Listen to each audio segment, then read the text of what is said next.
Mysteries of the Carrington event, the largest solar superstorm in modern times, unraveled by tree rings.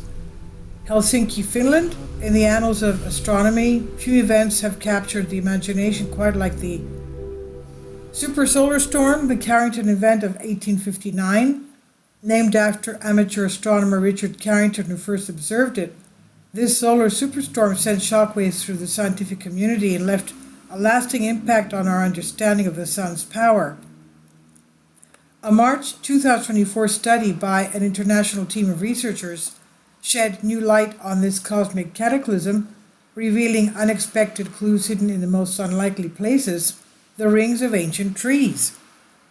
To understand the significance of this discovery, we first need to take a step back and explore what makes the Carrington event so special. On September 1st, 1859, Carrington was observing sunspots on the sun's surface when he witnessed an intense burst of white light, a solar flare. This flare was just the beginning of the cascade of events that would send a massive cloud of charged particles hurtling towards our Earth, triggering what we now know as a geomagnetic storm. The impact of this solar onslaught was felt all around the globe.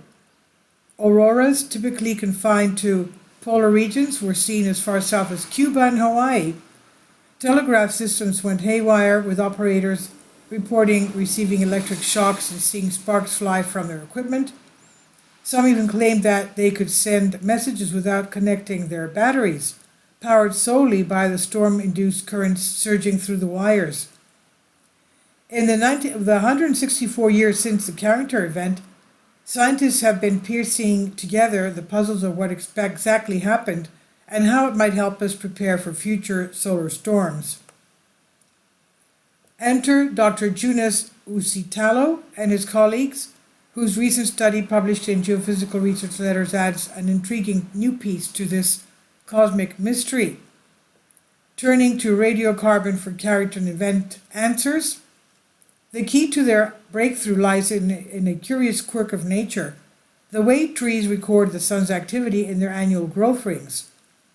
When high-energy particles from solar flares or cosmic rays bombard Earth's atmosphere, they can trigger a chain reaction that produces a rare form of carbon called carbon-14, or radiocarbon for short. And this radioactive isotope gets absorbed by trees during photosynthesis, leaving a distinctive signature in the wood that persists for thousands of years. Radiocarbon is like a cosmic marker describing phenomena associated with the Earth, the solar system, and outer space, says study co-author Maku Inonen, director of the University of Helsinki's Laboratory of Chronology, in a media release. By meticulously analyzing tree rings for around the time of the Carrington event, Uusitalo and team hope to find a spike in radiocarbon that could provide a timestamp of the solar storm. And what they discovered, however, was far more surprising. When comparing samples from trees in northern Finland to those from mid-latitudes, the researchers found a puzzling discrepancy. The high-latitude trees showed a significant excess of radiocarbon in the years immediately following the Carrington event, while their mid-latitude counterparts showed no such increase. This transient offset, as the researchers termed it, lasted for several years before radiocarbon levels equalized. A magnetic explanation? So what could cause this geography disparity? And the answer, it seems, may lie in the complex interplay between the sun, the Earth's magnetic field, and our planet's atmosphere.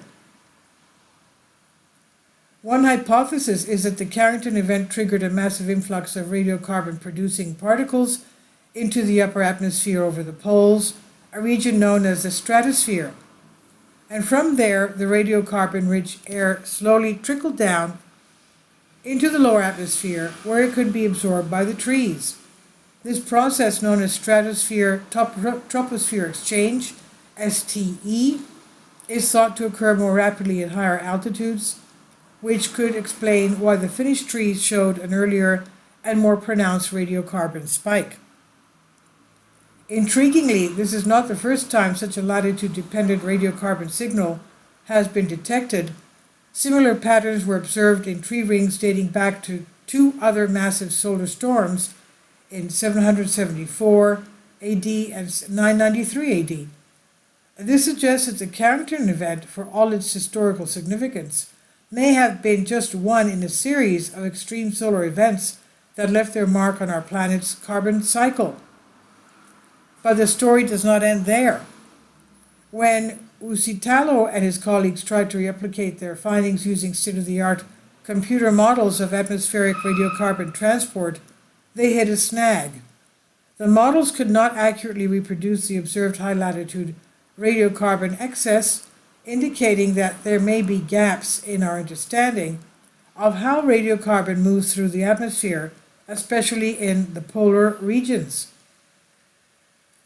The discrepancy highlights the importance of studying past solar storms, not just for their own sake, but for what they can teach us about the intricate dance between the Sun and Earth's climate system. By unraveling mysteries of the Carrington event and its like, we may give valuable insights into atmospheric circulation patterns, ozone chemistry, and the behavior of Earth's magnetic field, all crucial pieces of the global climate puzzle. And moreover, in an era when our technological infrastructure is increasingly vulnerable to the whims of space weather, these solar flares, understanding the frequency and severity of past solar storms could help us better prepare for future ones. And just as the Carrington event wreaked havoc on the telegraph networks of the 19th century, a similar event today could potentially disrupt power grids, satellite communications, and GPS systems worldwide. Such is the case on May 10, when the massive geomagnetic storm caused radio blackouts across much of the eastern hemisphere. Ultimately, the observation emphasizes the role of subtle radiocarbon differences in tree ring radiocarbon studies, potentially opening new ways to study past solar phenomena and atmospheric dynamics, the authors write. An improved understanding of the statistics of extreme solar events would be valuable when assessing the potential societal risks they pose. Furthermore, they may provide important insights into the multifaceted atmospheric dynamics and STE processes free of the contamination of the modern era with anthropogenic radionuclide and fossil carbon signals. The study finds Chief Editor-in-Chief Steve Fink contributed to this report. This is on study finds. Please leave your comments. Thank you for your support. Please support my Patreon account. The daily posts are 5 videos daily, and they are totally different from what I have on my YouTube channel. Thank you so much for your support and that you find all my content so interesting. You'll find the Patreon account details in the description box below.